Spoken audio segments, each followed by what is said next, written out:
법원 행정처장님, 1심 유죄고 항소심 무죄였는데요. 항소심 판결이 굉장히 소상하게 왜 무죄인지를 밝혔습니다. 그런데 피고인 측의 답변서가 제출되자마자 전원합의체로 번개같이 넘기셨는데 지체 없이 그 사이에 읽으셨다고 하니까 번개불보다 더 빠르십니다. 존경합니다. 대단하십니다. 다음은 주진우 위원님 질의하시기 바랍니다. 원래 이렇게 국민의 뜻을 내세워서 사법부를 조롱하고 압박하는 나라를 우리가 독재국가라고 합니다. 북한 베네수엘라 방식이고요. 지금도 그 국가 국민들은 고통받고 있습니다. 저는 지금 사법부 망가지는 건 한순간이고요. 사법부가 최후의 보루로서 스스로 정확한 입장을 견지해야 된다고 생각합니다. 언젠가부터 민주당의 사법부 침탈이 일상이 됐습니다. 민주당은 이제 자기들한테 불리한 판결이 나오면요, 승복하겠다는 입장을 내는 적이 없어요. 아예 한 번도 못 봤습니다.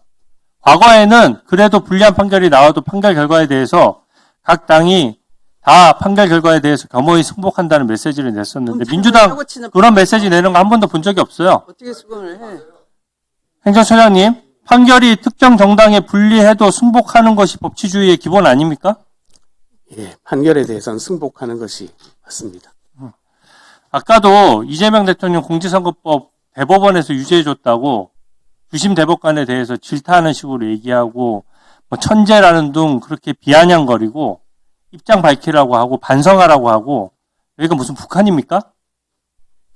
국회는 판결에 대해서는 관여할 수 없도록 명시적으로 규정이 되어 있습니다. 그리고 이 사건 사실관계 다 국민들이 알고 있습니다. 간단해요. 이재명 공직선거법 위반 사건에서 1심 유죄 나고 2심 무죄 썼으나 대법관 12명 중에 10명이 이것은 1심 판단이 맞다라고 본 겁니다. 그래서 그 판결 관련돼서 법리를 상세히 설치를 했고, 그 법리가 일반적인 공직선거법 위반 사건의 법리와 다르지 않아요. 오히려 일관되고 2심 판결이 이상했던 것이죠. 지금 민주당은 사법 쿠데타라고 우기는데 민주당이 정한 특검조차도 그러면 사법부를 기소했습니까? 쿠데타하면 기소를 해야죠. 근데 그거 특검조차도 그 쿠데타에 대해서는 쿠데타라고 할 수 있는 무슨 객관적인 팩트나 법리가 없는 겁니다. 오히려 반대 아닙니까? 634 원칙에 따라서 제때 판결을 해서 1년이었으면은 원래 룰대로 해서 이재명 당시 당대표에 대해서 1년 만에 판결이 내려졌다면 대선 전에 당선 무효형 선고되는 거 아닙니까? 행정처장님 말씀해 보시죠. 634 원칙이 기본이죠? 예, 법률에 그렇게 규정되어 있습니다.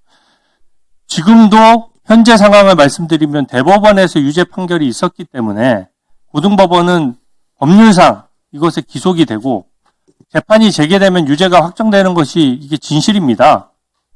제가 좀 우려되는 것이 지금 634 원칙을 법원에서 지키려고 되게 노력을 해왔는데 지금 계속 민주당이 사법부를 압박하니까 점점 좀 무뎌지고 있는 것 같거든요. 지금 대법원에 계류 중인 예를 들어 민주당 양문석 의원 634 원칙에 따라서는 지금 판결 선고해야 될 시간이 지났는데 이런 거는 왜 원칙대로 안 하고 있습니까? 예, 원칙대로 해야 된다고 생각하고 법률의 규정에 따라서 해야 된다고 생각합니다. 민주당이 이제 사법부와 수사기관의 판단까지 대신해서는 저는 안 된다고 생각하고요. 이재명 대통령이 본인이 직접 얘기했지 않습니까? 1심 무죄면은 항소하지 말자. 이렇게 막 얘기를 했어요. 근데 그 혜택은 어이없게도 이재명 대통령과 공범으로 기소된 김만배 일당하고 서해공무원 피격 사건에서 우리 민주당 의원하고만 혜택을 봤지, 그럼 다른 사건들 관련해서는 지금 그 원칙이 그대로 지켜지고 있습니까? 저는 이런 것들이 들쑥날쑥한 기준대로 민주당 입맛대로 지금 판결이라든지 사법부 침탈이라든지 이런 것들이 이루어지는 것이 저는 진짜 문제라고 생각하고요. 일관성이 없습니다. 민주당이 이제 재판 결과가 입맛에 안 맞으면 특별재판부 만들겠다라고 하고 대법관 증언하겠다라고 하고 법 왜곡죄 신설하겠다고 하는 이 일련의 흐름이 사법부의 현재 독립을 약화시키거나 조회할 수 있다라고 보는데 행정처장님 어떻게 생각하십니까? 사법부 독립을 저해할 우려가 있는 그런 제도들은 마련되어서는 안 될 것이라고 생각합니다. 대법관 중원도 26명이 아까 현실로만 말씀하셨는데 진짜 본질은 그거예요. 현재 대법관을 2배로 늘리게 되면 절대 다수를 이재명 대통령이 임명한다는 겁니다.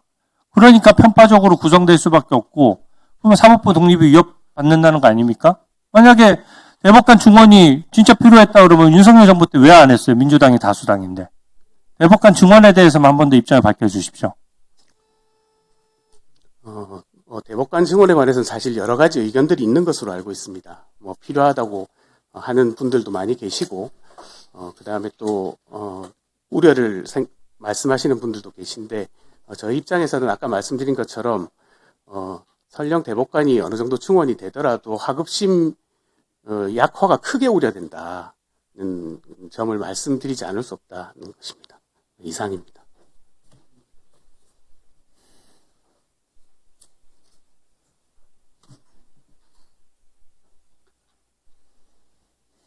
행정처장님의 답변을 들어보면 지금 이 국회에서 오고 가는 질의들이 사법부 독립을 침탈하는 것이고 사법부 독립을 사수하기 위해서 최전방에서 지키기 위해서 사명을 띠고 나오신 것처럼 보입니다. 맞습니까?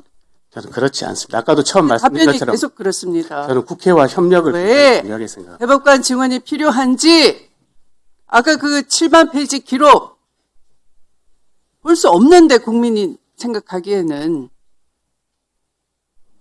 검찰의 답변서, 검찰의 상고 이유서 명백하게 원심 판결의 정면으로 배치되는 것들이고 그러면 당연히 그로 인해서 180도 뒤집어지는 피고인의 권익을 위해서 피고인 측의 답변서를 자세히 봐야 되는 것인데 하루 만에 다 봤다라고 하시고 그럼 그렇게 쉽게 결론이 날 거면 전원합의체 왜 회부하는 겁니까? 이 사건은 판결 판례 변경이나 이런 것도 아니어서 사실심을 사실 판단 그 사진상에 나오는 것이 피고인의 안다 모른다고 관련이 있는지의 여부 그런 것이 국민 인식에 미치는 영향 그런 것들이라면서요.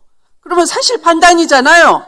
사실 판단에 대한 것이면서 그게 무슨 전원합의체 회부할 만한 성격의 사건이었습니까? 그렇게 쉽게 쟁점을 정리가 됐고 그렇게 쉽게 쟁점 관련한 기록을 7, 8만 페이지 볼 수 있었다면은 뭐하러 전원합의체 회부하는 겁니까? 고민이 필요 없는 사안인데 다른 사건은 수개월이 걸리는데 이 사건은 불과 9일 만에 해결이 났다면 전원합의체에 갈 필요가 없는 것 아니겠습니까?